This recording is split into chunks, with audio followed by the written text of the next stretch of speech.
Hello and welcome back to another episode of Supercoach Insider. My name is Ben, I'm Swizz. and thank you for joining us. We've had a few rounds of football. Things are getting real, Swizz, going into round 4. Usually it's round 3 where it's about, hey, let's get the rookies. And I feel like we've been given a bit of a second life here, Swizz. There's a few rookies now on the bubble, a few other, let's say, expensive rookies or, mid prices starting to pop off. And there are real big decisions to be had this week. And the part we want to kind of go through is prioritizing which ones we would go for. Is it worth getting rid of A rookie for B rookie? Is it worth going for some of these mid prices that have a couple of spike scores? And trying to unpack all of those bits and pieces and simultaneously talking about, say, Bailey Smith and those poor sods who don't have him. Is that still you, Swizz? Yeah, mate. Why would I want him? Like, he only puts out an 80, mate. I don't do 80s in my team. Hey. If this was fantasy football, it would be absolutely living large. Before we move on, SC Insider 100, you can find us on Facebook, Twitter, and TikTok, all these social media platforms as well. Spotify, SoundCloud, Stitcher, you name it. I should probably change that considering that I'm pretty sure Stitcher and stuff probably aren't anymore. However, look, you know where we are. We were blown away by the live reception last week. So we're going to do live again. Jump in. How this will be is pretty much we're going to run through our normal podcast. We're going to jump in and add some bits and comments as well and interact with you guys too. However, it's not going to be a strict Q&A session. So we're not just going to go down. We're going to just talk footy and we're going to interact with you at the same time and see how that kind of works. Swizz, how'd you go for the week, mate? You did all right? Yeah, I think you might have got me, but yeah, I got 2,000 flat, mate. So wasn't too bad from a Supercoach perspective. So I think you got me. Was it by one or how much did you get me by then? Yeah, by the 2001. I knew it was close. Scaling of Reed. Yeah, I got lucky. Right. We had the same score. That's right, until the scaling. Yep. I got super lucky that Nevitt was sub because that then meant I put Reed on field and we know how Reed scored. But yeah, speaking of which, Reed owner here, mate, that was frustrating for me because I had everybody covered then, and then he comes out and scores friggin' 100 and lost the league matchup to it and whatever. So yeah, frustrating, but good for you, mate. Yeah, not too bad. We'll go into our team pods at some point anyway. But what I want to start with is I want to talk about the frustrations, Swizz. So number one, was it Xavier Lindsay injured? Mate, we're not done quickly talking about teams here, mate. Oh, actually, no, we're AFL Supercoach tonight, so we don't need to get into the other ball sport. But no, you are correct. There is a lot of frustrations around. A lot of frustration. So, was it Lindsay got injured on 6 or something or other? Good news is avoided any major issues, so therefore we're looking at, they reckon just a 1-week injury at max, which means that he should be back very soon. I was already organizing my trades. He's out. What can I do with the money? I was really happy with my trades, and now I'm like, oh, he's probably a hold, which kind of hurts a little bit. Speaking of frustrations, Horn Francis, Sheasel, Lockie Neal, how crap is it when you pay up for these premiums and your rookies are scoring more than your premiums? How frustrating is it, Swizz? And what do you do with, say, the big three, I'll call them? Mate, it's hard. So obviously Chris and me moved Horn Francis last week, paid out for both of us, which was great. Like, I took him to Sinclair, so that was just a lazy 80 points. And yeah, just double. That's what you want when you trade out a guy that's not pulling up your premium numbers. And I said it the other day. I think I said on the podcast I was doing on the live on Friday. It kind of went both ways. Like, Horn Francis could have put up a 40 or 50. He was stinking it up so much. But in saying that, there was moments where he just dropped easy marks, could have potentially got another goal, and really it could have been easily 110, 120 games. So I feel like 80 was like, it was annoying for us and annoying for the owners, and it kind of just like in the middle ground where I kind of would have rather go like punish us or punish people who kept him. And it's just in the middle now. So I feel like everyone's just probably going to keep him because you've got other issues going on, but there will be other people still wanting to trade him out. And he's not even the most traded out players this week because you're kind of looking at some of the other ones floating around and there's bigger issues to kind of fry. It's a bit like the Jaden Short situation where people, and I'm in this same boat, like, yeah, I can keep him. He's not losing money. He's not gaining money, just sitting there plodding along, getting his 80 odd. And I feel like Horn Francis in that same boat right now. Yeah, although I've heard a lot of people just straight up dumping, which I find crazy. We've already seeing what recency bias will do. People picking up Fraser and these other, Sam DeConing. Let's get on the hype players. They had a couple good games, but Horn Francis is a notoriously good scorer for the longevity of the season. He's already dropped enough cash where I'm like, yeah, I could get rid of him, but for who? You know, outside of that, as far as a forward position, if it was, say, a midfielder that was underperforming, then I feel like there's more room and scope to change and adjust. Whereas I still think Horn Francis, and I know I was just listening to Centre Bounce earlier, they're talking about Horn Francis not even, being a top 10 or, I'm like, man, it's a few bad rusty games, but he's still got a pretty good role. He's still a decent player. And he's going to have some big spike scores of 130s, 140s. And when he does, you've already kind of got him for the low scores, right? Yeah, So you look at what he's averaging now, and is he going to continue averaging that for the season? No. So, like, what's the harm? Yeah, I think it's a situation where it's where he was last week was the time to make the move. So if you're going to do it, and I know a few people are like, well, there's no other forward to really trade to. A couple of people messaged me about Sam Darcy, and I haven't mind that call because he's just he is going well. Kind of actually agree they're global, but that's a different story for me.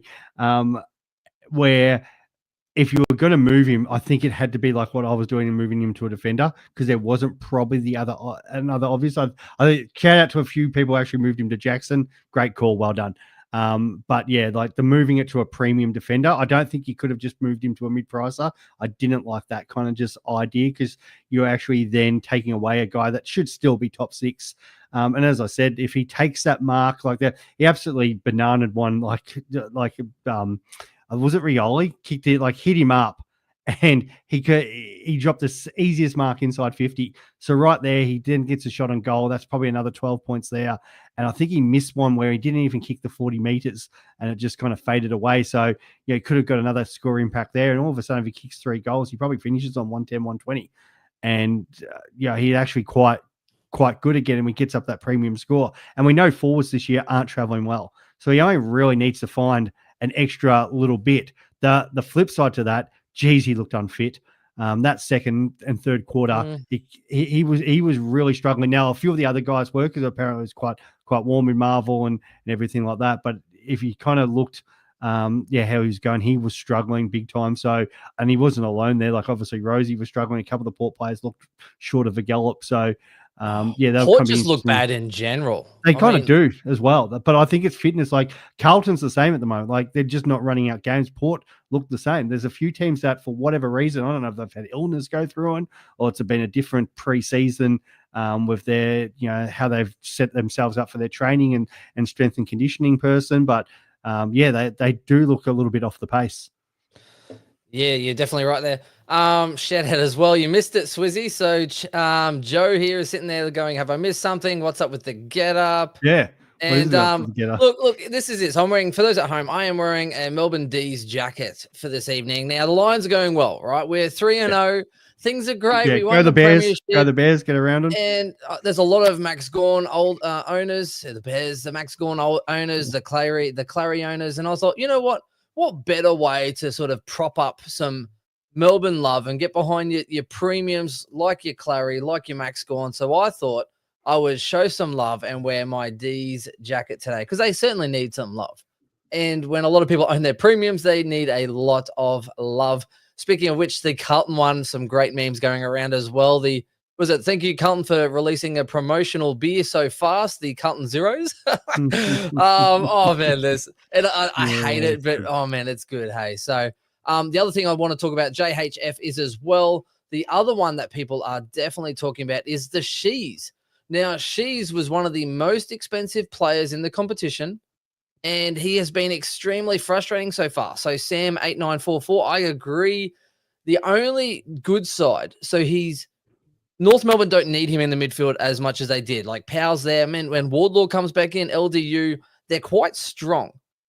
And I don't think they're getting beaten in the mids as much as elsewhere. Whereas in the last quarter, I think Clarko just said, I've had enough. Daniel was racking up the pill, but making some bad choices. And I think that in the end, what they did do was put him back to halfback for the last quarter. So I'm really interested to see what happens there. However, he's already dropped mass cash. You look at Sinclair, you look at Zorko, all these other defenders are just firing. 120, 130 average. They're going up in price, and I feel like I'm just sitting on the sinking ship. So, Swizz, for Sheasel owners, are you optimistic he'll turn it around? A quality player? Do you think that he'll put him back in the defense a bit more now and continue with that? Like, what are you thinking on the Shees? I'll just clarify first, Horn Francis and even Sheasel. So when I'm talking about the trade outs, because Horn Francis, I think, might be the second highest trade player out overall, but I usually look at top 1% because realistically, that's the ones I care about. So Horn Francis is sixth, where Sheasel, I think he might even be third or fourth overall, but he's ninth when it comes to top 1% of people trading him out.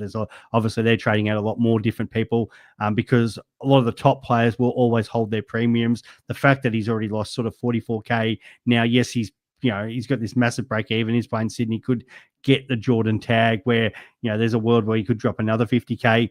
But by then he sort of gets to 540, 550 anyway. And he probably flatlines, like unless he's going to sort of put up real stinkers where it's like 70s and 80s, he's still sort of, getting around that 180, 90, where, there is a mark where they kind of just, do flatline. I think it is his probably first tough little patch in his career. He's not probably getting played in the best position. I wouldn't be surprised if Clarko does change some things up coming up. There was a lot of talk about it on radio here this morning about the fact that they need to probably be using him as effectively as possible. It's kind of like they've tried to use him in a little bit of like a Rankin role where Rankin obviously pushes up from half forward and beats that connector and uses his skill and class, where Sheasel's probably not that player, but because they've obviously got Powell and LDU, Simpkin, they've got a few other options that they can run through there. They are trying to do that where, and the hurt of probably bringing Caleb Daniel in, and there was a lot of negative feedback about Daniel during the coverage yesterday and as well today on sports radio, because as much as he got it 30-something times, he did absolutely butcher the ball, had goals kicked on him. And the thought was from the media that wouldn't it be better to have, say, Sheasel back there, who's that actual more composed player, really effective when he gets the ball and hits up targets, than having Caleb Daniel, pretty well playing on, taking a bounce, running into a player and then turning it over and letting the ball just go back over his head. So it'd be interesting to see if North make that adjustment. But I don't think the way they're setting up at the moment is working for them. Like they played awesome against the D's, but then at the same time, the D's are absolute trash at the moment too. So it'll be interesting to sort of how they set up over the next couple of games. Yeah, see, I'm old school as well. Like, I've got enough issues to try and focus on making cash and the rest of it, let alone trying to, sideways premiums and the rest of it, unless you're trying to change your structure. Like, I brought Whitfield in, but I kind of got rid of, some of those dubious, like the Perrymans and a few others. So I kind of reallocated some cash to go more guns and rookie style, which was great until there was one injured rookie and two subs, which absolutely kills me. But I just hold. It's so early in the season, you're burning trades, and if you are doing that, plus trying to get these rookies in, you're taking your boosts away, and you're not actually adding much value for your team. You've already dropped some cash, unless he's going to be like nowhere near the top 10, which I don't think is going to happen. You just write it out. Most people have him anyway. Those who get off are going to get back on, and if you start spiking big scores, they'll jump back on real quick. So you're not really going to be that much of a disadvantage. Well, if he turns it around. He's owned by so much of the competition for starters, so that does take a little bit of the hurt factor away. Most are like, this was the whole thing with, like, say, Chris last week. Sheasel to Zorka because he didn't have Zorko and Zorko was hurting him.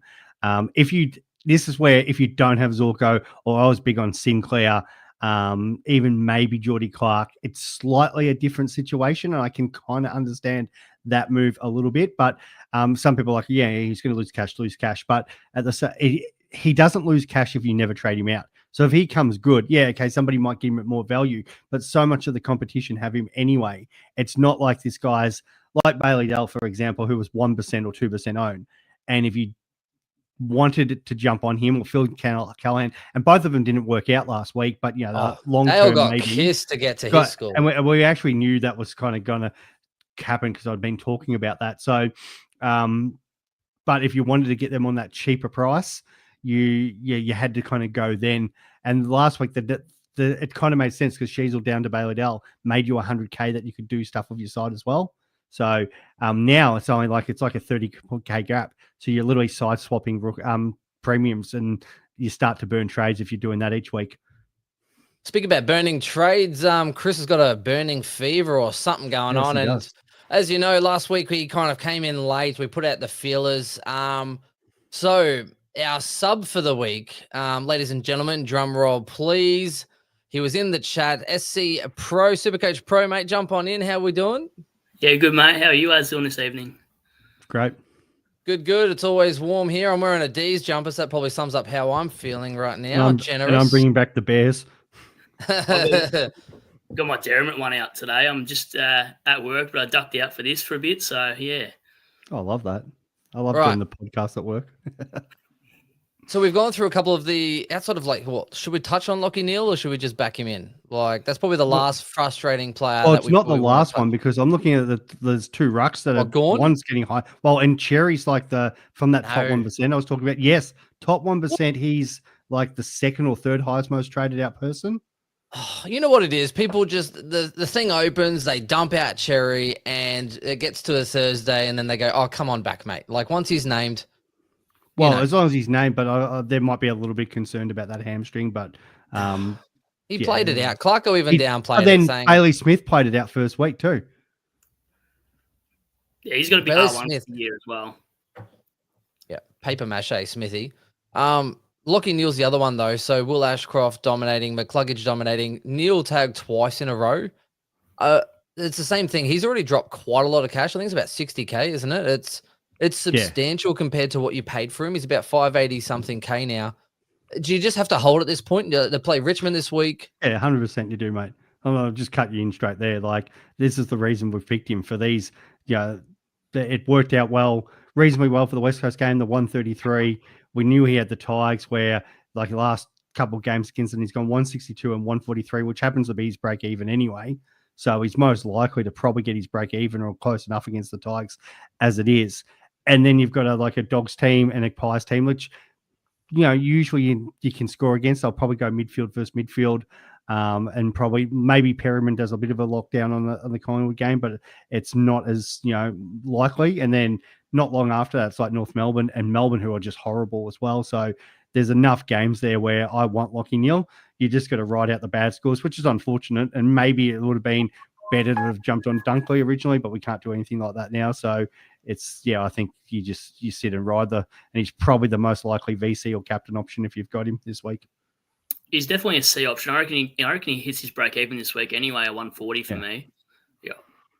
Yeah, you're definitely right. And he's only about 40K more, I think, or 50K more than Rosie. So I mean, it's getting. Are you close going to the that one, point mate? I don't own. Oh, sorry, mate. I went Will Ashcroft to average more I said than going to the game. Oh, am I going to the game? Not you. Well, Swizz. Is it at the MCG? It's at the G. Yeah. Oh, no way. We're going to get pumped, mate. I can't. Yeah, I'm going to go watch it because that's what I do. Yeah, why not? Two Richmond folk. That's why. Okay. That's how I got on the body. Unintentional. Yeah. All right. I reckon any other frustrating ones you want to touch on there, Swizz, before we get into some of these mid prices, which seems to be the topic of the week. Is there any other? Sarong was a little bit frustrating. I'll give you that. But the score was frustrating. He won the medal for the fourth time, and he somehow only got 105. Talk about getting stuffed over of your score because he was so far best on ground. It wasn't funny. So clearly, Champion Data don't own him in anything because they didn't want to score him at all. So he's still consistent, like still going to hundreds. And the big thing again, it's the Tigers in 2 weeks.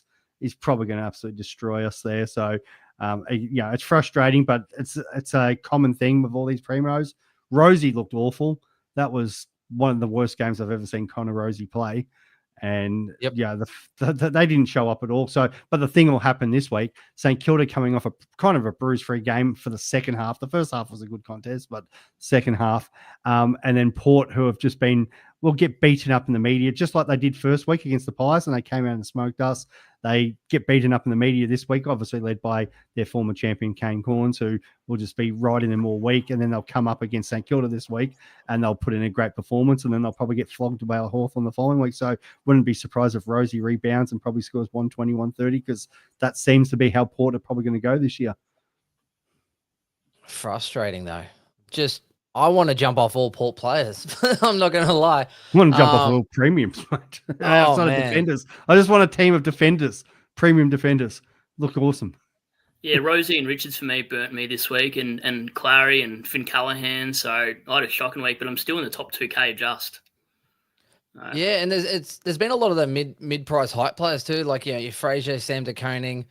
People were talking about Bowie last week, and I was like, oh yeah, but obviously awkward price. He's never really strung it together, and then comes out with a huge score. Yeah, and I was like, that would have been the play. Like, it's easy when the ball spends the entire game in your defense, mate. Mate, but how do you know which one to kind of jump on? Sometimes you kind of hit and hope. Sometimes it's good to sit on your hands when these other ones kind of fail out. And then this week is one of those situations. We've got Bailey Humphrey, who's had a couple of really big spike scores as well. Marich, is it Marich? Yeah, I think from West Coast. Both similarly priced. So Humphrey is 270K and Marich is just slightly cheaper. He's Marich, because he's already got up to 42K. Yeah, Marich. Yeah, so is he both similarly priced? And the annoying thing is I had Marich at points in my preseason. And then once he was sub, wasn't he? Wasn't a great preseason game. Then he was sub first game. You're like, well, you can't go there at all. And even the second game. And then the big thing was McGovern goes down. And now he's just got like monopoly on kickouts at West Coast.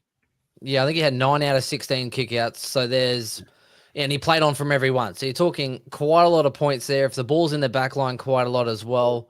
Definitely a lot of points as a baseline to kind of launch off, which I think is very good.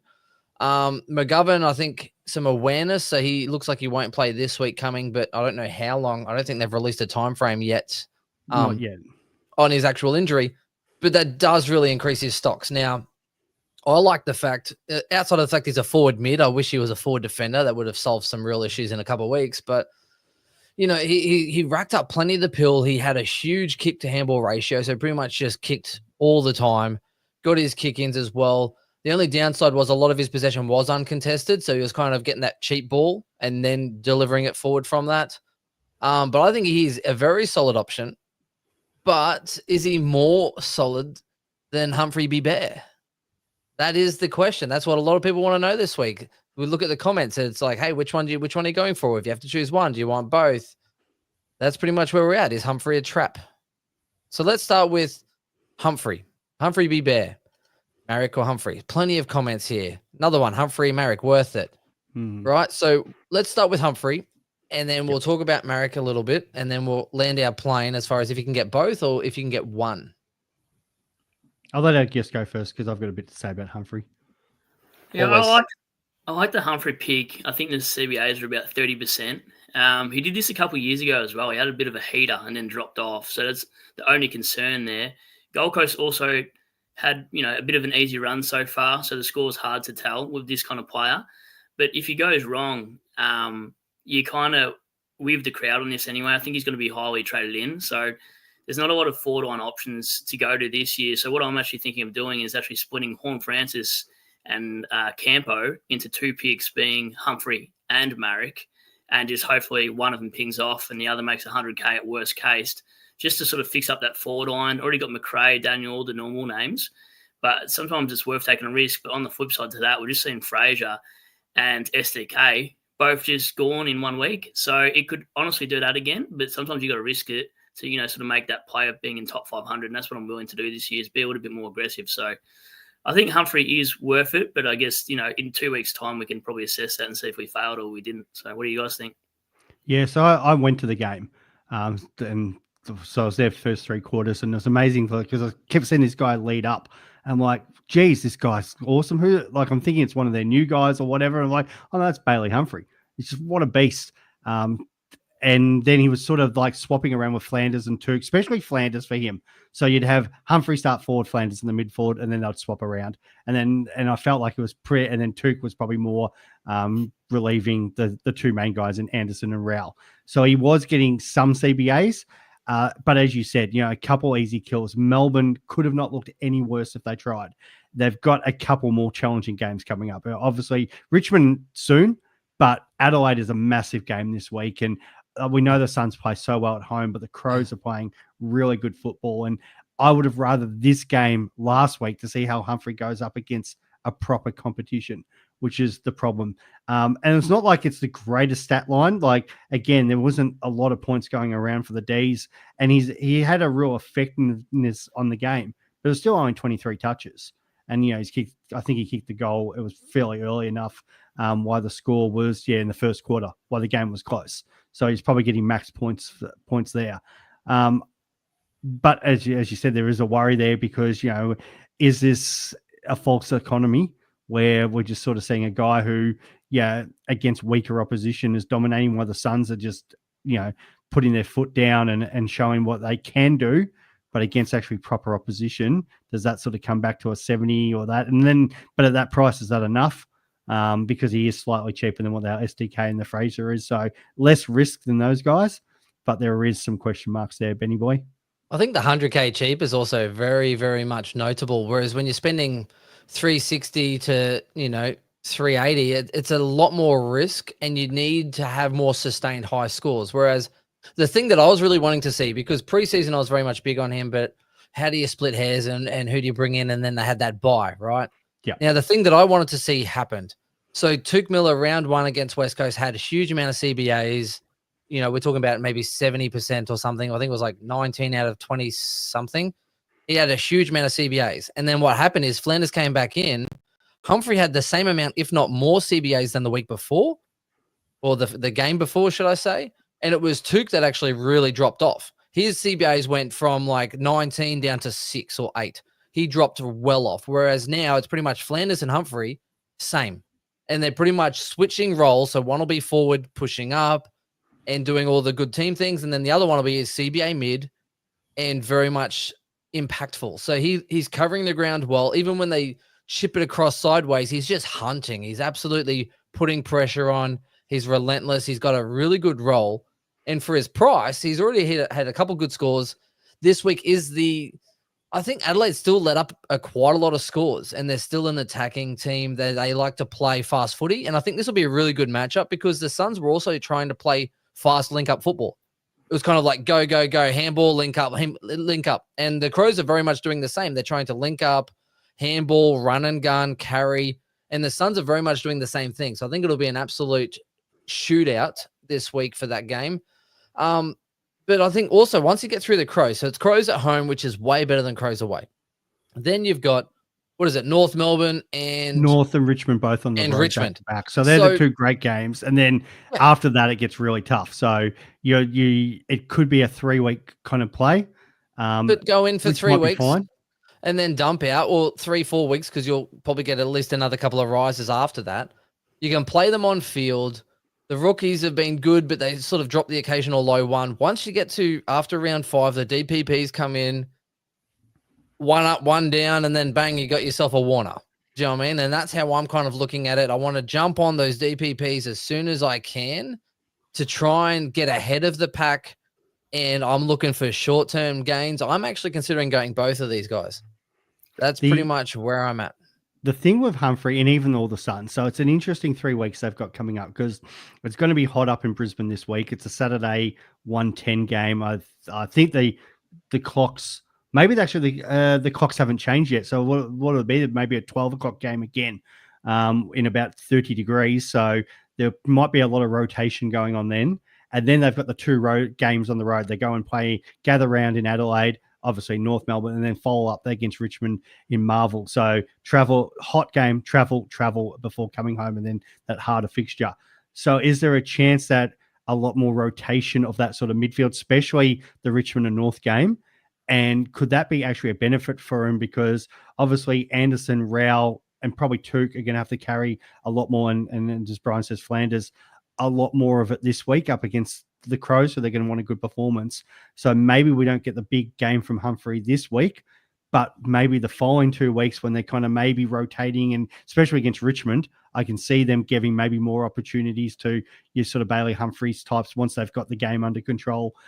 So I wouldn't be surprised even if it's a regression to, say, a 70 this week, North Melbourne comes up and maybe it's an 85-90, and then the Richmond game, he puts up a 120-ish there. So that's kind of what I probably expect will probably happen. So does does it stunt his growth a little bit come this week? Like I know the break even's minus 55, but we might not get the huge cash gem we're looking for this week, but it might reset again and we might have to get it stretch out a little bit longer too.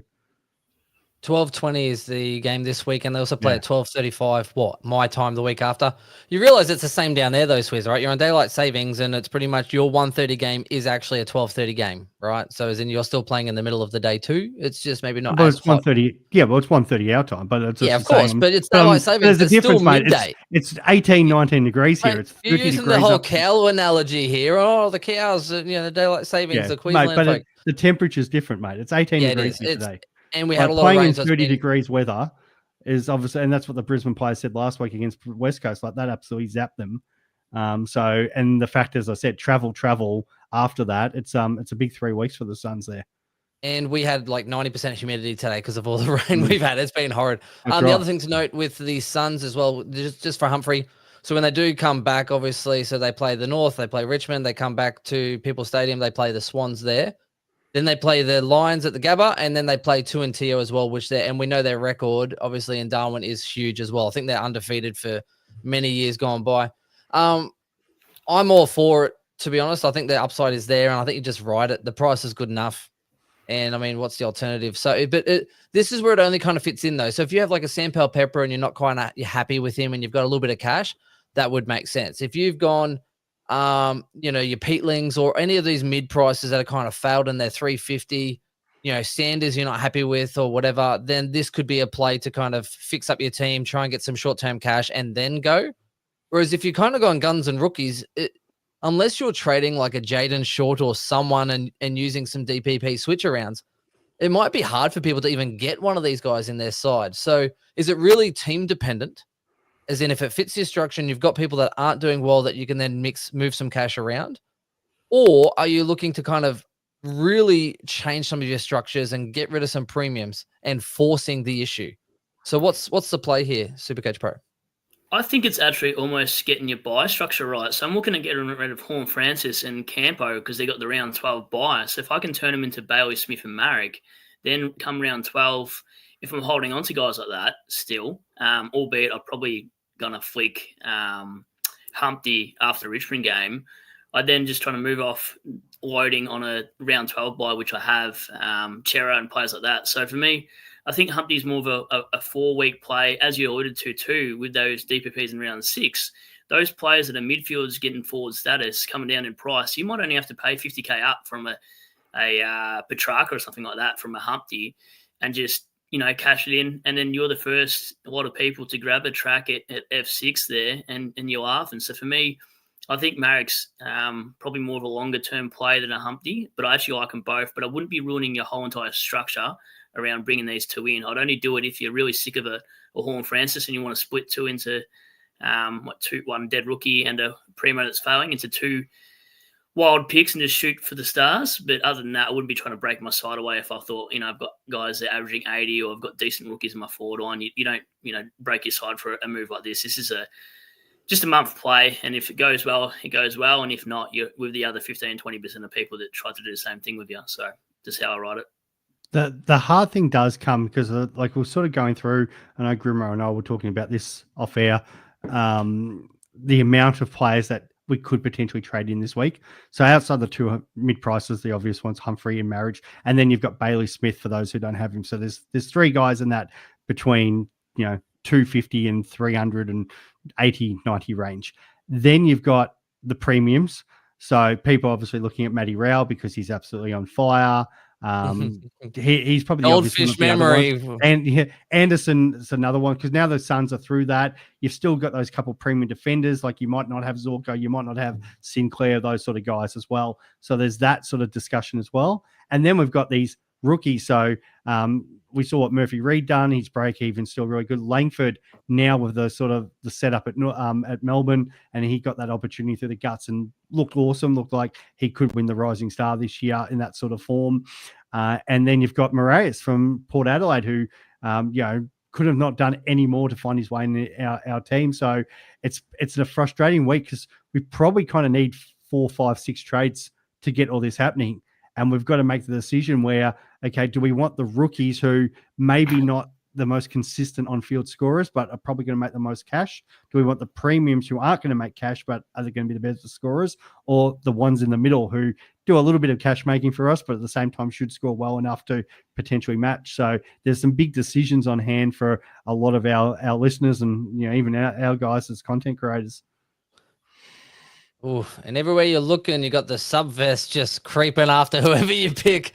That's the hard part. They're like, hey, they're best 22 this week, and next week they're best 23, and then then you have to kind of hold. And I think the big indicator for this is maybe you fixed some other big glaring issues last week, and you fixed some premiums instead of getting some of the rookies you wanted, and now you've got this nice opportunity. So if you've got some dead rookies, I think this is probably a really good opportunity to have kind of a luxury, because we don't normally get a secondary wind of rookie corrections, right? But what comes with that is sometimes the grass is greener, and you might have a Lawler or some other rookie that's kind of doing okay, and they're not doing that great.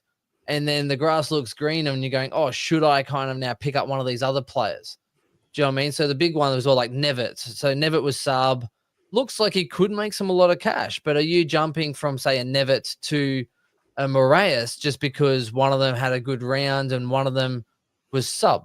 Do you know what I mean? And that's probably the big dilemma I think a lot of us going to have. Whereas if you got dead rookies, easy situation, right? Easy situation. You got dead rookies, you fix those rookies. Whereas otherwise, are you going to be trying to, let's just say Nevitt versus Moraes, right? Is Moraes going to make you $100,000 more than Nevitt?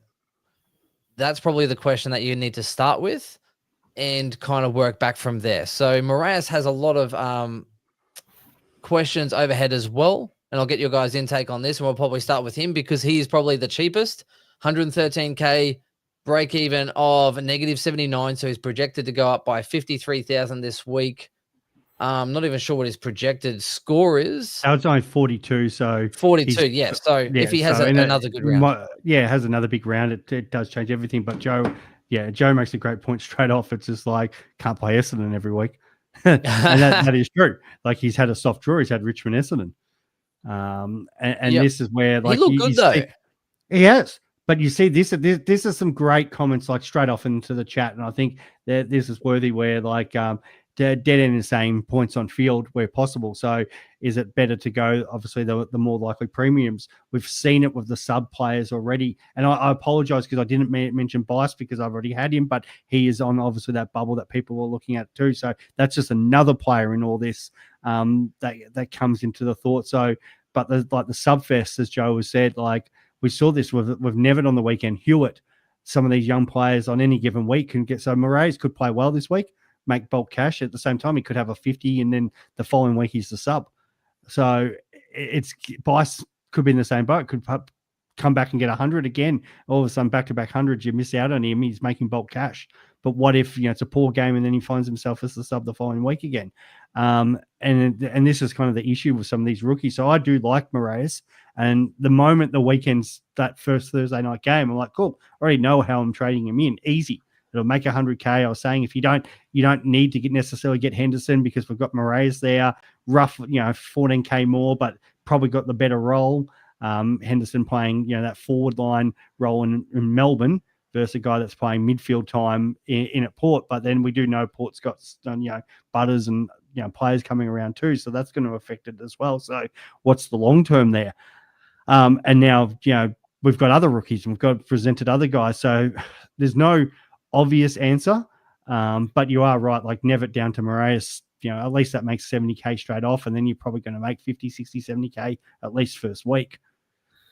Yeah, we need to talk about Moraes though, and Butters, the possible impact. Now, I know they're completely different roles, right? Moraes is great, but he's an outside player. Port were falling over themselves when they got a winger through the draft, and they got him so cheap. So realistically, 12 months prior to the draft, this guy, Moraes, was looking at around a top 10 pick and then blew out into the 30s or whatever he went. So he's a quality player.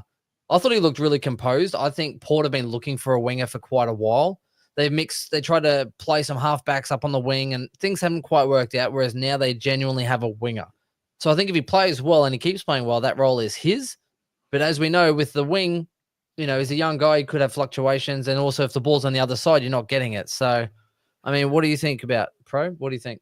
I think Moraes is probably not a must-have rookie because we've already got so many midfield rookies that 1 minute they can be subbed, then the next minute they're not. I think, if anything, the only rookie I'm targeting, if I don't already have him, which I bought in and fielded the week before his bye, was Bice, as Swizz was saying. Like, the bloke's got 2 or 3 kick-ins a game. I think 2 the first one when he came on as a sub, and then 3 on the last one that he played. Scored a 96, clutch goal. I think Bice is the kind of guy, but now we've seen all these rookies like Pryor, and Reed and Trainer that I reckon have sort of catfished us. So I think people will be happy and content with holding him and then realising, shit, we're actually going to pass on Bice and realise that if I was a Leak owner, which I am, I'd be trading Leak to a Bice player so you didn't have to field these other options like a Pryor, because that's like almost a one-off for those kind of players. So for me, I think Bice is the only one in the rookies that I'd really be keen on. Whereas I'm really hot on trying to go for a couple mid prices and swing for the fences. Whereas I don't think these rookies for the midfield, like trading one 20K bloke for another 120K bloke or something like you were saying, Ben, before, is really helpful because are you going to make an extra 100K on top of what you're implying with Nevitt and the Moraes situation? And wingers, we know they can score 90, but next week they can score 40. So it's just not worth the risk. I think you got to look at it line by line. If you've already got enough rookies in your midfield that's actually playing on field that score decently, then it's not worth it. But if you have too many mid rookies not popping off in the midfield on field, then you're probably going for a Moraes. It really depends on your team for that one for me, Ben and Swizz. Yep. Hey, Joe, you can get stuff, we need to. We need to also talk about another one. The good thing with Nevitt and such is they do play Friday night, so at least the whole round teams will be announced by the time that kind of game kicks over on the Friday night. Speaking of kicking over, mate, maybe it's a new day and a new dawn for the Melbourne midfield, because another one we do need to talk about is Langford. Now, was sub in his first game, got dropped in the second, played a full kit in the third, and I thought he was absolutely sensational, racked up a lot of pill, good contested ball, composed. Really linked up well from the inside to the outside. Pretty much did everything that Clayton Oliver should do, except it was cleaner, and had a good score. Like, it wasn't a crazy good score, but I thought there was definitely enough there that showed promise. Now, if it's me, and I'm a Melbourne person, and I'm a Melbourne faithful, because today, let's face it, I am, you want to blood the kids. And based off the fact that they've lost 3 in a row, this kid's come in and showed some composure. I mean, Hawthorn didn't get to go really good overnight. They had to play day in the midfield, and they kind of copped a whack. They fast-tracked some of these guys, and I think Langford, he's big enough. He's ready to actually have a good go. And things aren't going well for Melbourne, so they need to kind of get some games into some players. And I think Langford is the type of guy that's built, he's ready, he's composed, and I think they should give him a crack, which is why I'm tempted to get him, guys. What do you think? He's expensive. He was their best midfielder on the weekend. Like, from sitting there where I was watching live, Oliver got out. Like, Oliver had 30 odd touches, but he was towed by Rao. Like, it was embarrassing for a guy that we know, obviously, all the other problems and stuff like that. But you go off what we've seen so far. Oliver's fit up against Rao, and Rao just monstered the guy.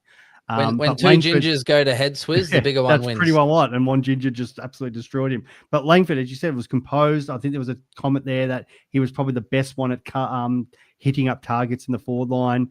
And we know he's obviously that bigger bodied, and that's why Melbourne, obviously wanted him in the draft and then paired him by trading out their pick to Lindsay, which looks like Lindsay looks great, but that looks horrible now because if they're finishing bottom 4, Essendon and just rubbing their hands together. But in saying that, they've already got Lindsay, so they're probably happy with that. So I think they've got to keep playing him in there. Yes, they've obviously got Viney, they've got Petrarca, they've got Oliver, but there is definitely, they can play Petrarca more forward. There's always 4 guys that get bulk CBAs. There's the 3 starting guys and the one that comes off the bench. So I think it really hurts guys maybe like Rivers, who we constantly sit there and say, he's going to get more time in the mid, and never does. But they've got this young fella Langford that, if the way the season continues to pan out like this, and they're probably going to get towed up by Geelong on the Thursday night game this week. The Friday night game. Sorry, yep. So Melbourne, you're 0-4 and season's pretty well done. So you may as well keep this kid in the guts and keep learning. And yes, it's an annoying price. It's 180K, but in saying that, we're willing to pay the same for Sardis, Foss, Lawler, Nod. And we'll look at, say, Nod in that role. Like, Nod's playing this role in that midfield, and he's getting no attention and just flying. And I think Langford could definitely do similar.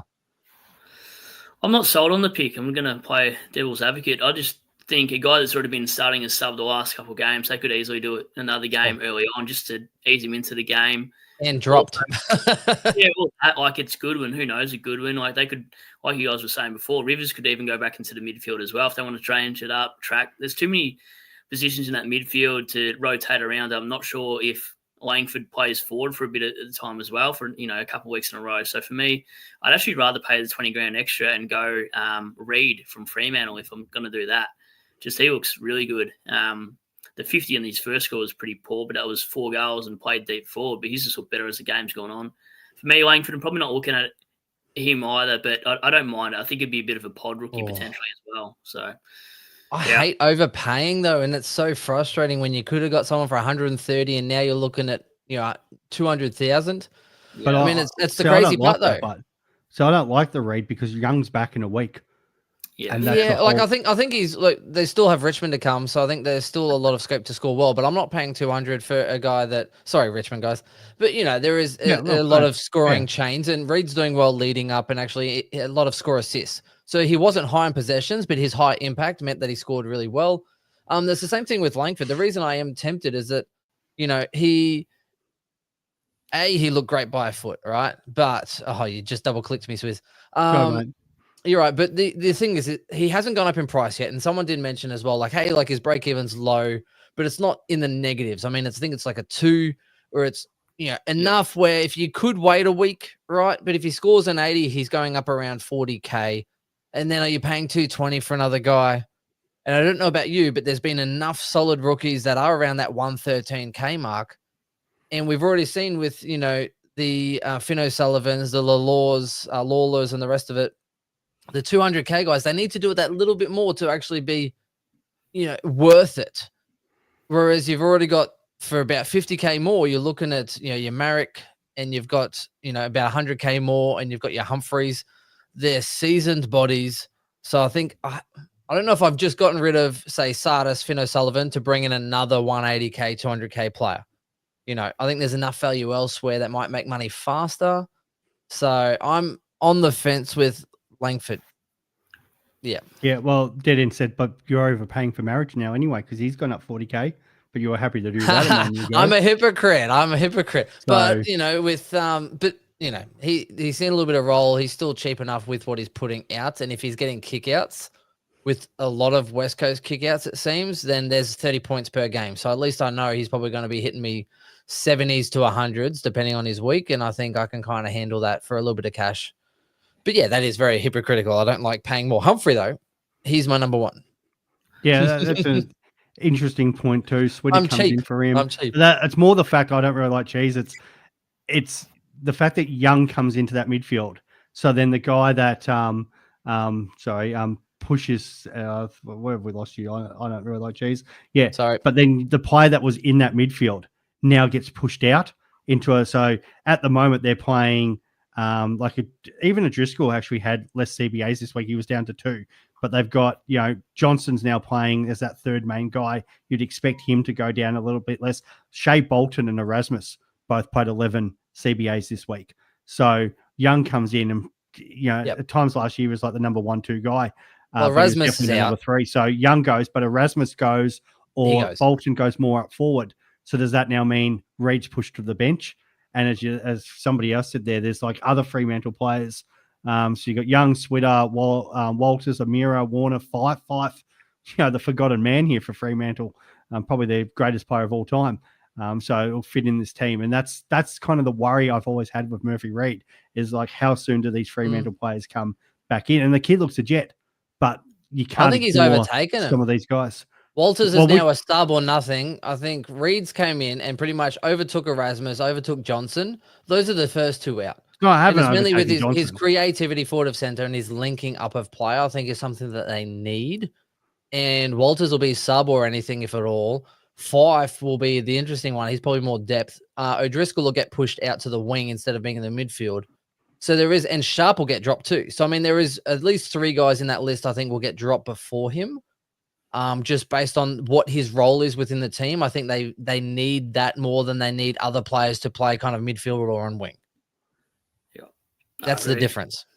I've got a little a sideways thing here. Have you ever like reversed into a car park and thought you could sort of push your mirror with a pole? And this is for Supercoach God. Have a look what I did. I took off my whole mirror.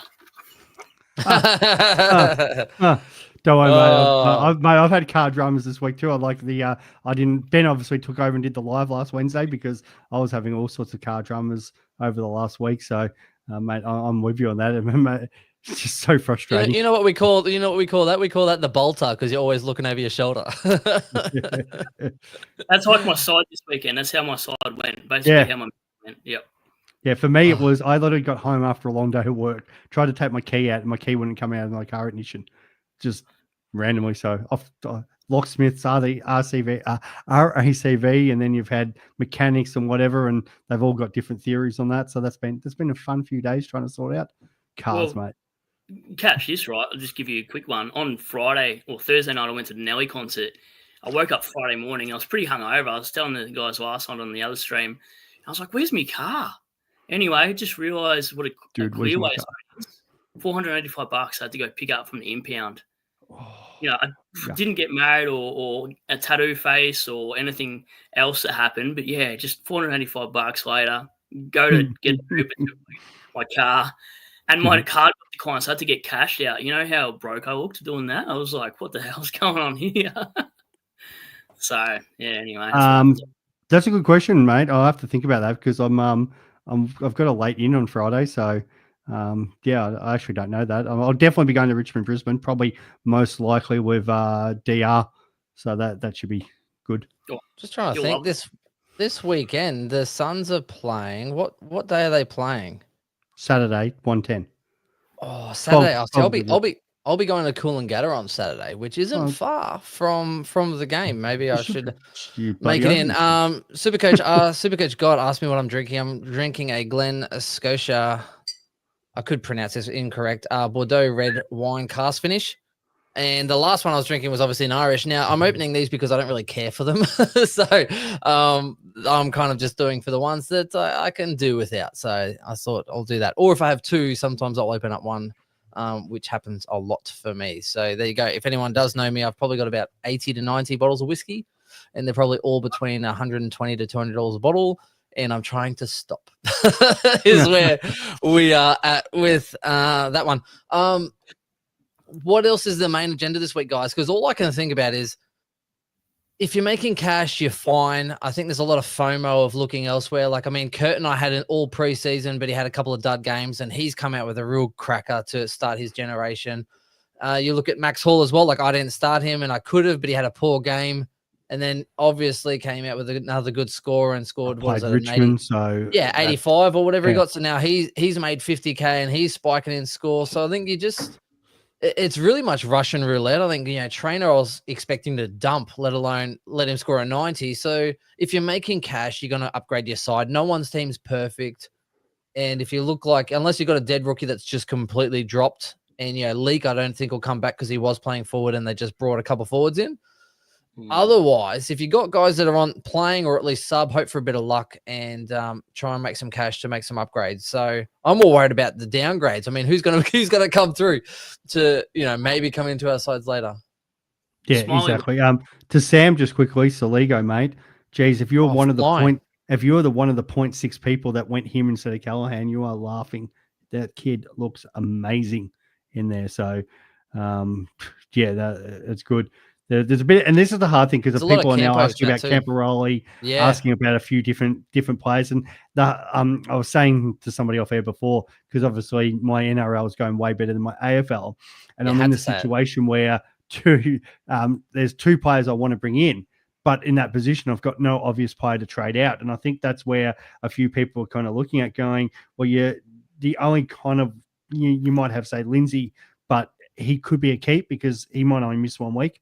Like Nevitt is probably the obvious in there, but outside of that, like some people, how they've set up, they might not have the obvious player to trade out unless they're going, do I go like take Horn Francis?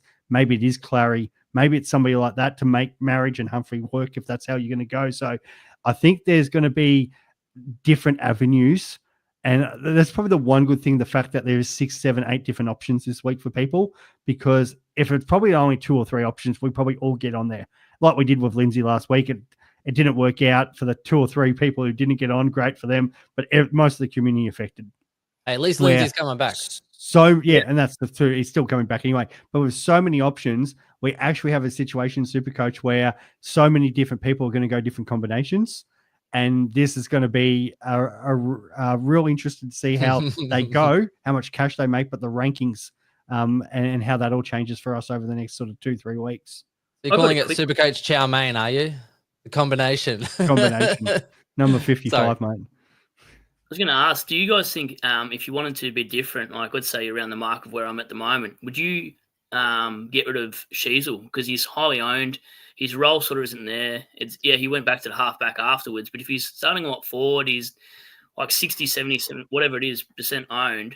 Do you hop off him, go to a Sinclair at 10% and try to antipod a guy for 20 odd games and hope that you don't have to bring him back in at some stage? Or do you think it's too risky at this stage to be doing something like that?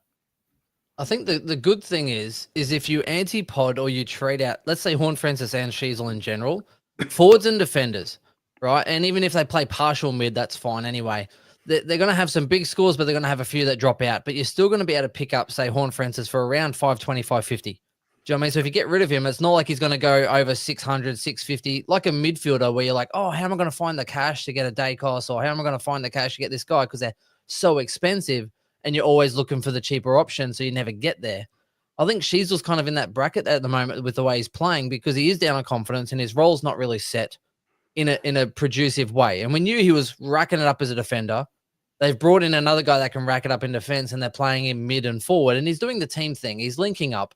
I wish he would kick more than he handballs. It's like he gets it and handballs it to the outside, and it's like, cool, thanks for your small points, mate. Like, how about you actually use your foot or link up or run out of there? So I think he is limited at the moment with the role that he's doing, because all he's doing is linking up with his mates on the outside and they're kicking it forward. So I think you can get rid of him. It's just about, do you have a good enough rookie base that you don't need these other people? And then, yeah, I would probably definitely do that, because you'll be able to get Sheasel back for around the same price, if not cheaper, when you want to upgrade anyway. So, yeah. And then by that point, you'll see some clarity in his role, clarity in how he's playing, and then you can bring him at the opportune time. But if everything's going good in your team, I say, yeah, get rid of him. And I said the same with Horne-Francis. If you have no other issues and you have a luxury trade option, then you would go, my team's better than all these other teams. These teams are trying to fix their crap, and I'm in a good spot where you could sit on your hands, or you could actually do something that they can't do and try and use that as a point of difference. Swizz. Yeah, no, and I get that. Probably the hard thing is because there's all these other issues people are having. I think if we had no other issues going on and no of these Humphreys and Marriages and everybody else jumping off the page this week, and it was literally as simple as the only trade we're looking at is, say, maybe a never down to Murray's. All of a sudden, I think people would get more creative, just because they're probably still seeing they've got 37, 38 trades and going, well, she's not performing or Cherry's not performing. What can I do? Can I side swap one of them to another premium, or even maybe just get down, get a little bit more creative with it, where because there is, I feel like there's so many other things going on and so many other players available, you'd have to have a lot going right in your team where you're just going this week, oh yeah, I've got the luxury to go Cherry or Sheasel to somebody else. I think you're just creating this narrative, Swizz. I mean, you're so unhappy with Max Gawn and the Max Gawn Owners Club that you're trying to create this.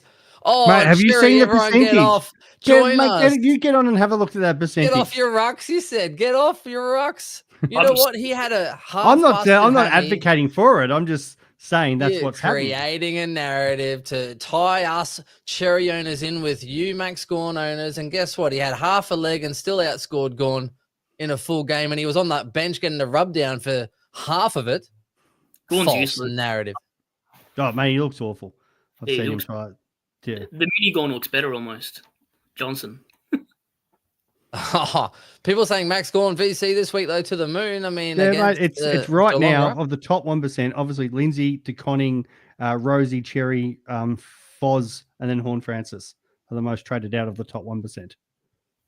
How's this? I traded Foss out for Levi Ashcroft this week and used him as my flex. What the hell?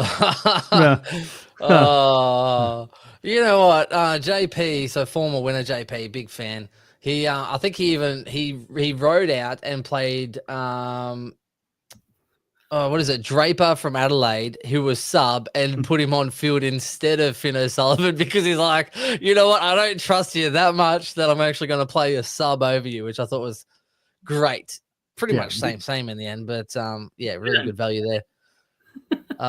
Interesting. So seeing we did speak about VC and C for the week though, guys, what are you thinking as far as the best options to load up? So I know we're not Supercoach Pig and we're not all the rest of it. However, we are three. You were brains. pretty good at this. You probably had Pig covered a couple of years ago. This was your a couple of years when you were pretty good, mate, at picking. I backed myself in. Although I did go Tom de Koning last week. I have actually had a good strike rate so far. I think I went Cherry into someone. Cherry into I can't remember anymore. I've had a good run so far. Cherry into Rosie into Tom de Koning. There you go. So that's what I've gone. All right, so let's look at the week coming up, and we'll start with our guest, Supercoach Pro. What are you thinking as far as the VC and C for the week? Well, specifically for my side, I'm looking at Zorko VC because even if I tried an early one, I wouldn't be tempted unless it was like a 150 because I think he's going to pick it up and we can't kick straight. So Zorko, and then I'm probably going to captain McRae if that backfires, but I'm pretty confident Zorko will work regardless. I don't know what you guys think. Yeah, I'm like, it's really hard because I'm looking at going, okay, TDK seems to be the obvious one again, just every week. But like last week, it's like McRae seemed to be the obvious one for the Tigers. I rathered have him the VC and then have the backup to go with him. Pretty well, whoever's playing Richmond, I want the VC. So I want Zorko. And realistically, the only reason I've got him as the VC and not just the straight captain, because there's always a chance he gets subbed out earlier. There's an injury, something like that. So, I really want whoever's playing Richmond. But then it kind of was like, okay, what's my option to go to if that for whatever fails? It probably the backup is, I feel like Rosie does bounce back against St Kilda. The thing is, do they tag and go Windy to him, or does Windy go to maybe Horn Francis because Horn Francis can be more damaging? And then I've also got like potentially the Sarong backup, but he's probably been just that solid 100 guy. It's not as sort of sexy as some of the other ones. But then at least St Kilda, that Port St Kilda game, it's not just McRae, as you said, like there's Sinclair there too. So he's just in such good form at the moment. So I'm backing on enough that I think Zorko just gets the job done. And I don't have to get to that, but I think it might be Zorko into possibly Sarong. Well, the chat's blowing up at this too. Everyone's there. TDK into Zorko, Dunkley 150, lock it in. Gorn into Zorko, Gorn into Dunks, Dawson into Zorko. Man, there's a lot. So, and someone here, Callahan C against the Tigers, backup VC from Zorko. Am I crazy? I don't think you are. I think based off the teams and how they're playing at the moment, the ones that are increasing the baseline. So the mids are getting more scores forward, which just accelerates everything. At the moment, it is Richmond and West Coast that are really the worry about Zorko, mate. The real worry is they play Richmond.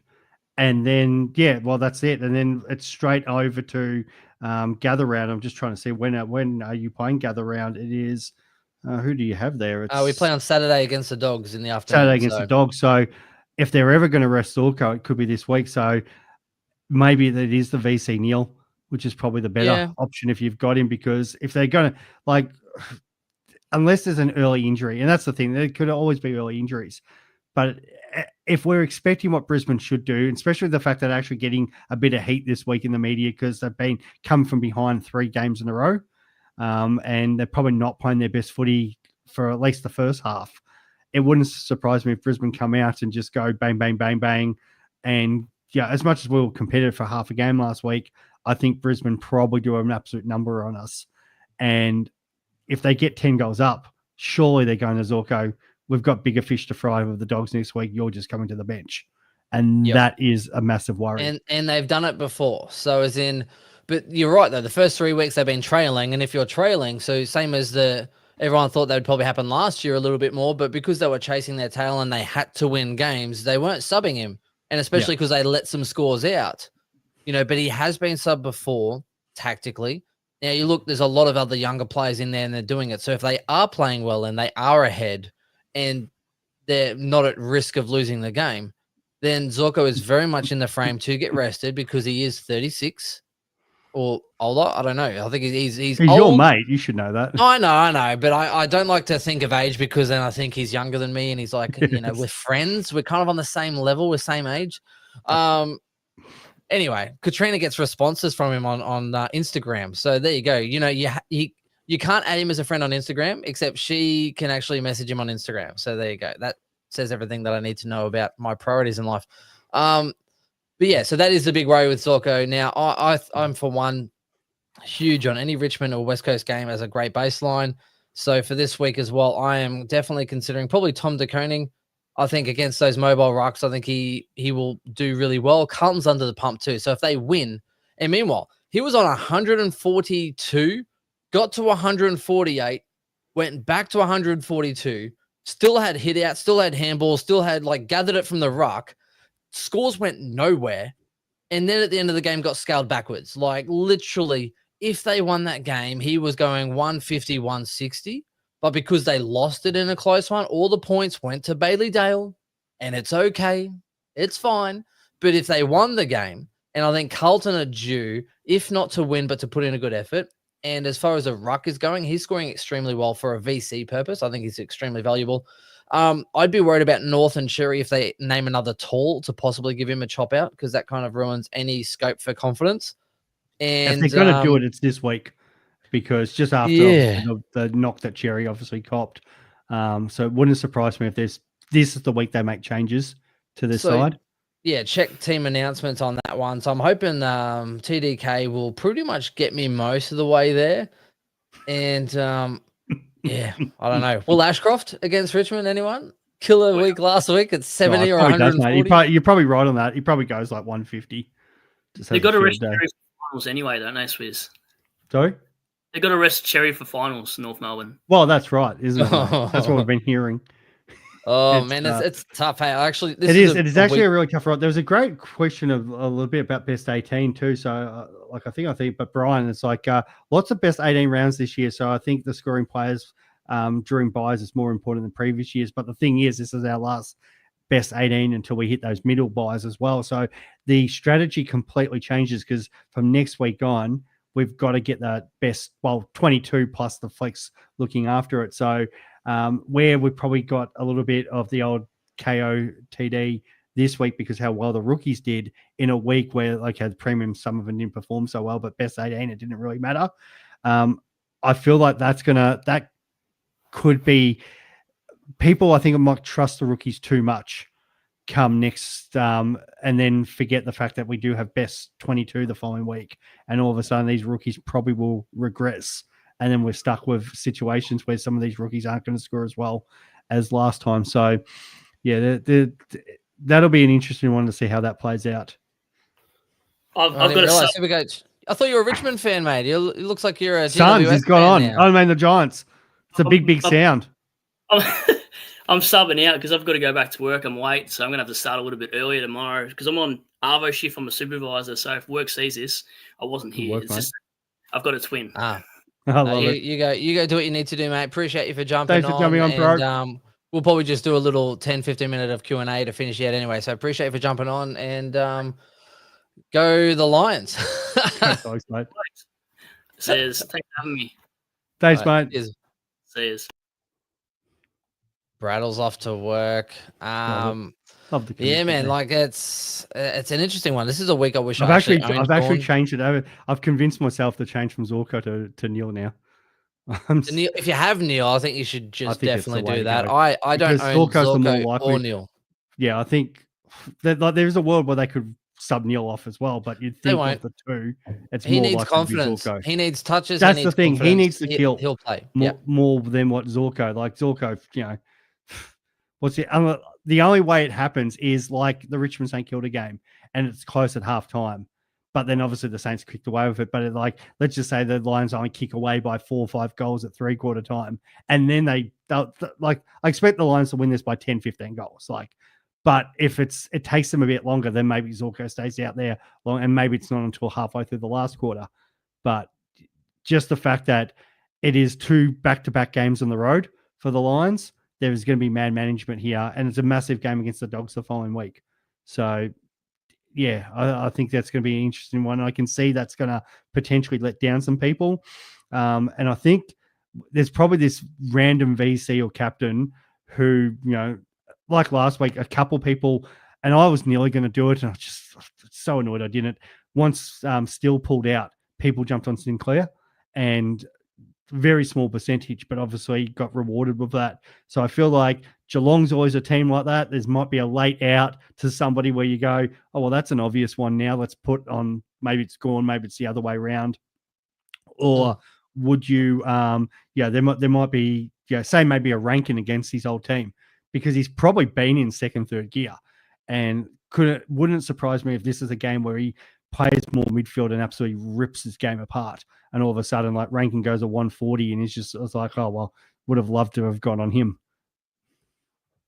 Yeah, so just checking out some of these chats as well. Shout out as well to everyone that's actually on this live stream for a couple of weeks in a row, just hitting.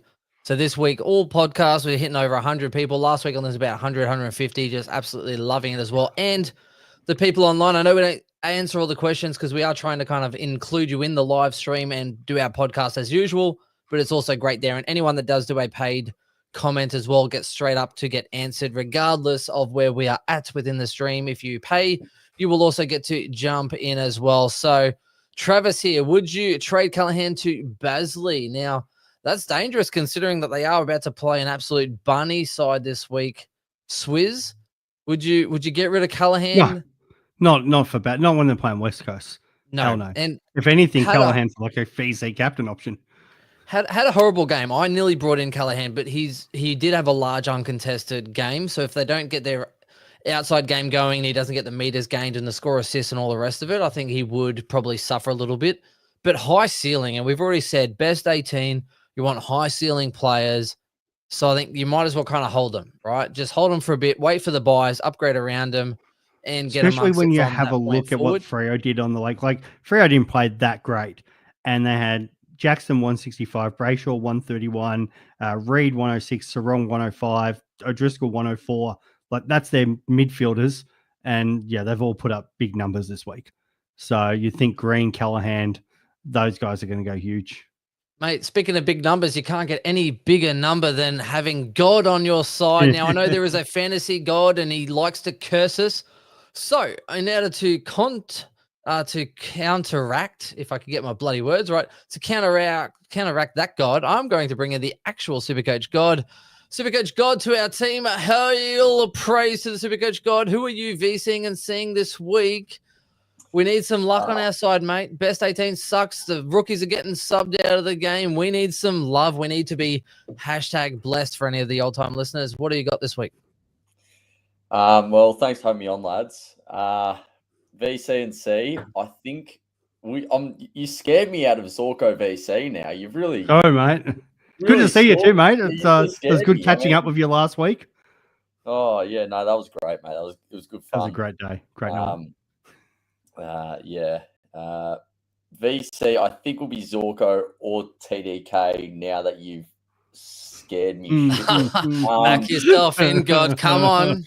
And I reckon my C might be Mr. Lockie Whitfield.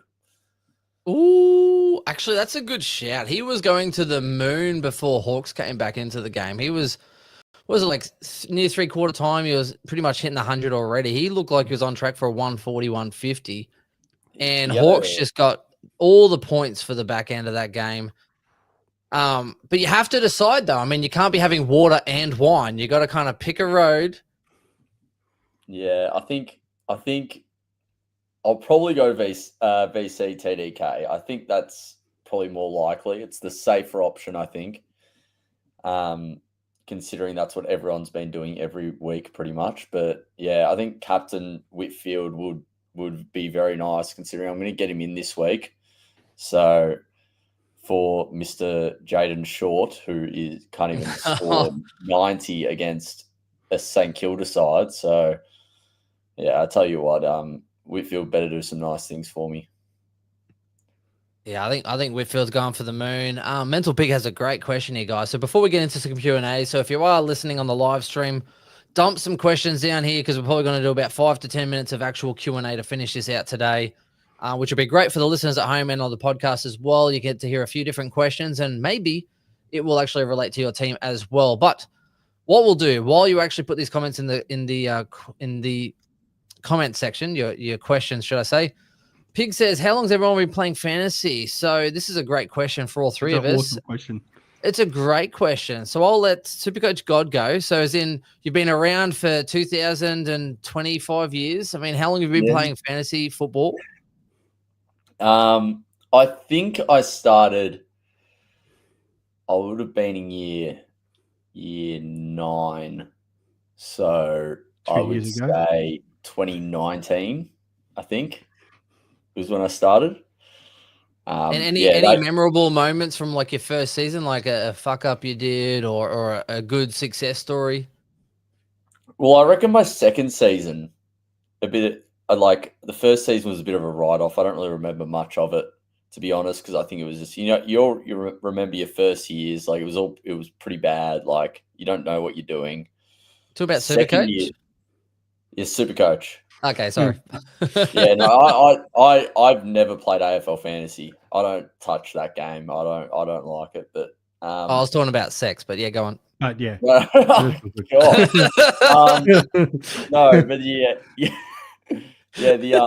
but this second year I started Jeremy Howe, and I reckon he was going 130 for the first 3 weeks, or 125 or something. He was priced at about 480K or something, and no one had him. Like he was like 1% owned, and then he did his PCL and was rubbed out for half the year, and that broke my heart a bit because I had him with a bit of a pod, and it was the one pod that's actually worked in my history of bloody Supercoach. So, and then just like that, it went away from me. So yeah. Oh, see, I started playing draft specifically. So we're talking, must have been like 8 years, 9 years. Could have been a lot more, I think, now that I look at it, because I think we've been recording for maybe 7 years. So it's probably a little bit before that. So mainly it was draft focused. I remember my first draft, my mate said, hey, come on in. And I think that's where I really fell in love with football. So as in outside of that, I used to play football. I watched football, just watch Lions games and the Bears games when they were, back before. But playing Supercoach and even draft, you then actually look at who's available. And then when you go into standard, you actually have a better appreciation to track rookies over many years. But my first season, I actually grabbed Andrew Swallow very early in the draft, and they all laughed their ass off at me because I think he had an ACL or something and he was out for the season. So my team sucked. And I was like, oh, this isn't good. So I literally went to the waiver, tried to do a bit of research and play catch up, and I brought in Treloar, who was not known at the time. I picked him up off the waivers, and I brought in an Ollie Wines, who I got off the waivers. Next minute, I'm like top 4. I'm just flying because Treloar averaged like 110 that year. Ollie Wines had a huge breakout year as well.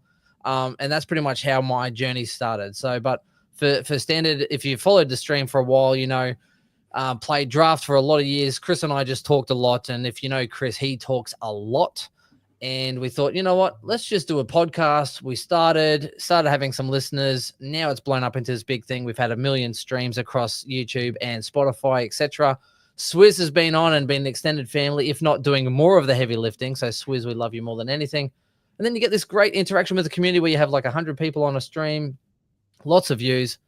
And that's my journey, man. That's all from draft into standard. Swizz, what about you? Because you play Supercoach everything. Yeah, I NRL, do. horse racing. So I wrote in for the Sword Play boys and Third Man Up in their preseason. So I did the history of fantasy sports and Supercoach article for them. And I do remember my second cousin going over to his house in early 90s. And I know Metal Pig said about the Australian. So he was playing that. And they also had a family league where they were literally taking up the stats and had it up in the fridge and everything like that. So that was around 93, 94. So I wasn't playing then, but that was my first experience of knowing what that was. And then I think Supercoach came around was 2006, 2007. So I think I played 2007. So I might have been the second year. And then from there, so I've played nearly 20 years now. One of my worst disasters was, I think, Fife in his like first or second year. And I think I traded him out after the second week because he put up a poor score and it frustrated me. And then like all my mates stayed on and he just like went nuts. I think 2017 was by far my best year. I probably had a bit of a Skodfather year where I know I came 5th for the week mid-year. I was 32nd after the buys. And then I went like really hard, spent up all my trades trying to, make up ground. And I went a few pod players. And I think whatever pod player it was, like I was absolutely on somebody and did their knee early in the game and got like a 2 or 3 and it completely stuffed me. And because I'd sort of been going through trades and trying to move up those rankings and having a crack, I ended up burning my trades and then I ended up getting another serious injury to another player, which just hurt my season. So, and I think I ended up finishing like 400 that year, but I was like with about 6 or 7 rounds to go, I was in the thick of it. And yeah, I've had a few good rankings since then and obviously been on with you guys for sort of 3 or so years and yeah, played all fantasy Premier League, NFL Premier, NFL drafts. The horse racing year I was really good at. NRL, I'm currently sitting 200th. It's probably my best year for that. BBL, obviously been a BBL expert and pretty high rankings. I'm not great with the fantasy, AFL, fantasy, dream team, all that. It's not my game, but the Supercoach point of view, yeah. So that's Swizz. We asked for a synopsis, not an autobiography. Mate, you went on for 15 minutes. Play-by-play on every, and then your memory's too good. You're like, and then this happened, and then this happened. Mate, I remember it all. All right, let's get into some Q&As. First one is a few late ones here. So we got God on our side. So if you had to pick between Humphrey or Marrick, who are you choosing? God. Marriage by a mile. By a mile. Oh, there's the horse racing coming in. Swizz? So, Marriage or Humphrey? Yeah. Probably Marriage, I think. Yeah. And I'll go Humphrey B. Bear. Yeah, it looks like I'm going against God. Some call me an atheist. Let's have a look at the next question here, guys. Jonas, hit me up, mate. Did you actually go to school with me or is just stuff you've researched? Because we'd love to get in touch. Hit me up on X, mate. He asked me about my primary school days every week, so hit me up, Jonas. Mate, and I actually shouted out Binger as well. Binger, if you're listening, mate, shout out, because I was like, Binger will be kicking himself. We've had 2 other people on this podcast, and he's busy. No. he nearly saw his chance, I swear to God. Anyone knows Binger, I love you. No, Binger, mate, I said this last week. It's no problems using a second boost early on the season. I think that's fine with what's happening. Nothing wrong with being a bit, because especially around those buy periods, we're going to have 3 trades anyway. So you get 5 of them if you get in this situation like DR had last year where he had not as many trades for his boost. So if everybody plays aggressive these days. So yeah, no issue with going aggressive, and I'm probably leaning towards that this week as well. You have to go aggressive. If you have a full primo team after the buys, you're too late. Okay, I know who you are now, mate. Yeah, I thought that was the case. One of the boys' mates said that. Thought that's cool, awesome. Thanks for mate, appreciate it. Jonas Goat. I don't know. I don't trust people. It's coming back. But anyway, let's move on. Sardist or Lindsay to Moraes is an interesting one. So Lindsay, we said out for a week only, so I'd probably keep him. He'll probably actually play at the same time as Sardist, to be honest, because Sardist only miss a week. I got rid of Sardist already, guys. Now I don't know if it was a great play, but I just didn't like watching him play. So that was completely personal. And I think with Parrish coming back in, he's like, oh, yeah, he's great. He could become good. But also, I didn't like having that many expensive rookies in my side that I would have to kind of play on bench. So if you wanted to, Sardis to Moraes, would you do that, Supercoach God? Would you free up some cash? Yes or no? Yeah, I would. I've already got rid of Sardis. I got rid of him after week 1. So didn't like the TOG, didn't like the kick to handball ratio as well. It was a bit ordinary. So I wouldn't mind going as Sardis to Moraes, however you say it. I'm actually thinking just not getting any new rookies this week, to be honest. I'm thinking just get those. I don't have Baz, need to get Baz in. Want to get Marriage in and short up to Whitfield. So not really thinking about rookies too much this week. I do think Moraes could be a good rook though, if he keeps his spot. Good choices. Swizz? Definitely Sardis, but I think Lindsay can be a hold for sure. Like it's probably at worst a 1. They're even talking he could get up for it. So he's looked so good. Even when I walked in the grounds, I was walking over to meet my mate, and within the first minute, he'd touched the ball twice already. I'm like, oh my God, Lindsay is on here massively. And then obviously he had the knee injury and went off, but geez, he just finds the ball at will. So he's one of the best. Yep.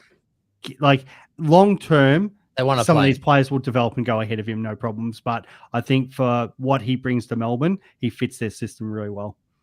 Yep. And TOG stands for time on ground for the old folk in the crowd. I traded Ashcroft to Callaghan. Now, I can't blame you here because I considered it. Yeah. Outside of the fact that they're playing Richmond next week, I thought, look, I'll hold. He's got a high ceiling. And that's what you kind of have to do with some of these guys. Like, even if you've held Day now, he had a really good week considering what people were expecting. People with a high ceiling, if they're priced 400 to 500 and they're capable of some 140s, just write it out. If they go a couple of big scores in a row, they'll get to 550 and then you can move them. I think some people get really preoccupied with dropping of cash, but scores plateau really quickly, like even short. You know, he might drop a little bit, but he'll stabilize so fast and then he's able to generate more cash. So it's not always, I have to get rid of him, because you've seen it time and time again where like, oh, the break-even's high, get rid of him. They plateau out for maybe 30, 40K less, and then all of a sudden they surpass what you got rid of them for. So sometimes you do just have to be a little bit patient as well. Just having a look here. I wanted the autobiography. Yeah, Swizz, mate, you could write to the cows come home. I've been interviewed once for that, and that was just cricket, and that went an hour and a half. So yeah, some people would find it as boring as batshit. The other people think it'd be really interesting, but I don't know. I've had some interesting moments in my life. If I wrote an autobiography, I'd have to keep it under an alias so my wife wouldn't see all the stuff I did as a young fella. Yeah, no, actually, yours on that, guys, like being at Ben's wedding, it was one of the biggest stitch-ups ever from his best man. But geez, it was amazing, like life Ben has lived. But geez, it was a stitch up. But yeah, it was awesome hearing everything you could say without saying it. He did well enough to not get slapped in the face. So, and even the dad got out there. I'm like, look, yeah, you get to a point. You're old enough. I know who I am, and it's fine. And I can handle a joke. It's fine. I can handle people making fun of me, and I'm like, that's okay. It's okay. It's like being at a 21st where your best mate hates you, but no, it's great. No, he spoke about a few stories, and he could have disclosed a lot more. Chris clearly thinks it's him. 100% Chris thinks it's him, and that's why he gets his jukes out all the time. Ben, actually, I was chatting to Nicky Del Santo on Saturday, and geez, Ben looks so much like him, and he's a good looking unit, Nicky Del, so got to give that. But in saying that, we do get the stats, and the most female listeners who tune into our individual pods is me, so I guess we've got to go on what the females say. Oh,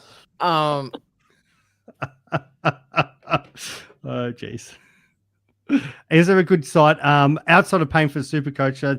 There's I'm trying to think of the person that puts it out each week, and I recommend just paying the yearly. Yeah, I know, but it's Elites that put it out. So there's somebody that puts it out each week. They're like the best ones, the top ones, and it's absolutely. I'm going to try to track it down. But shout out to Supercoach, right? Because there's a lot in there. Yeah. I suggest you just pay for the yearly. Not only that, like you see the green dots, you see things that change. It just makes it easier. Yes, you can do it for free. I like cheap options, not going to lie, but just if it's a social thing, you're going to pay more for a lot of other stuff in life and a lot of other things in the year. So just pay your yearly, and it's quite cheap too. So I reckon just kind of do that. It makes it a lot easier. The Elites, I'll give them a shout out because they do put out an on the rise each week, first game of 2025 under 200K and on a decline. So you don't get the full picture, and you don't get obviously all the projections and everything. And then we've got the added advantage because Nath has set like us up with, we can put on our own projections. When I do my live show, I'll probably try to do that, like have more of that this week on the Wednesday where we can put on some potential projections, because obviously some of the Supercoach projections for rookies in particular are pretty bad and not realistic. So when we sort of put that, we can actually get a better idea of it. So obviously, tune into us because we obviously give you that info. But as Ben said, sometimes paying that is worthwhile. And it covers all the sports too, especially if you play BBL, NBA, NRL, NBL, all of them now. You pay $30 a year or whatever it is and get it for everything. Yep, get it done. All right, I think that kind of wraps us up. There's a lot more to unpack than we thought would be going into round 4. So, I mean, it's an interesting one. Let us know in the comments as well what you are thinking for this week. Are you on a Humphrey? Are you on a Marich? Are you looking at, going and fixing up some rookies? Are you a Langford fan? Again, that's one of the most interesting parts is that at this point, considering most of our forward lines are quite similar, there's a lot of point of differences in defense. There's a lot of midfielders that aren't firing and a lot of uniques that way. And also, we're at this unique point where you have a lot of choice as far as which rookies or which mid prices you want to jump on. So let us know which way you are angling. Let us know what hole you are in, and we will try and dig you at it week by week in the weekly digest, Mondays or Tuesdays, depending on Chris, Swizz, and availabilities as well as myself. But we will get it out there early in the week. Thank you as well. We've had, what have we had? Supercoach God. We also had, what was the other one? Supercoach Pro. Mate. Jeez. We've had pros. What we've show had are you gods. going to run here? What sort of host are you? Joe, get on here and host. Excuse me. I at least know how to say Skodfather. You can say anything you want, Swizz. To I me, know how to say I Skodfather. don't even know what he does, mate. He's my mate. I call him Abs. Supercoach God, can you let the people know out there where you Swizz, can find your mate? You call him your Phil as mate, well, but you haven't seen Abs in 10 years. Mate, where can everybody find you out there? Yeah, no, just find me on search up Supercoach God on YouTube, should come up, and same thing on Twitter. So yeah, that's all the platforms I'm on. So, and I will tell you, because he did have to leave in a rush for work as well. So at Supercoach Pro is where you can go and find Brad as well. So at Supercoach Pro 91 on Twitter, and have a look for him as well, guys. But look, that's it. Let us know what your VCNC is as well for this week. And if you haven't seen already, send a bounce as well. Chubby Joe is his handle on the line. Joe has been everywhere and everywhere tonight. He's been on the Center Bounce podcast, as has Supercoach God. Everyone's been everywhere tonight. And that's it from us. See you again, and we'll catch you next time. See you on Wednesday. Bye. Boy.